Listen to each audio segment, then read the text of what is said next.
صحابہ کرام رضوان اللہ علیہم اجمعین، مکے والے بھی، مدینے والے بھی، مہاجر بھی، انصار بھی، ان سب کا یہ متفقہ قول ہے کہ ہمارے پاس ایک معیار ہے، ایک ترازو ہے، ایک کسوٹی ہے جس پر ہم پرکھتے ہیں کہ مومن کون ہے اور منافق کون۔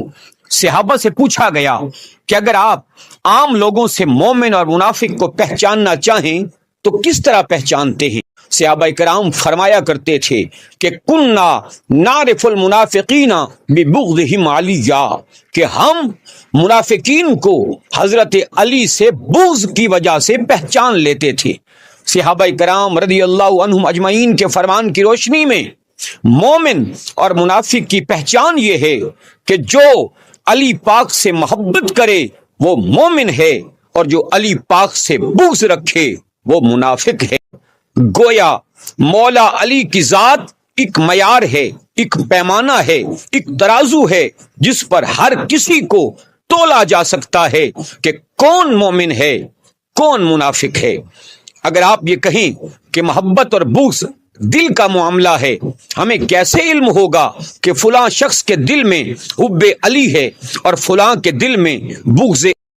تو میں آپ کی خدمت میں عرض کروں گا کہ محبت اور نفرت ہوتی تو دل میں ہے، لیکن پہچانی چہرے سے جاتی ہے۔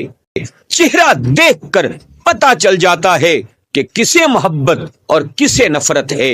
حضرت علی کا کسی کے سامنے نام لو، جس کے چہرے پر مسرت دوڑنے لگے وہ مومن ہے، اور جس کی طبیعت میں گھٹن سی محسوس ہو وہ منافق۔ حضرات، محبت کی پہچان بڑی آسان ہے، بقول شاعر کہ اداؤں سے ٹپکتی ہے، نگاہوں سے جھلکتی ہے، محبت کون کہتا ہے کہ پہچانی نہیں جاتی۔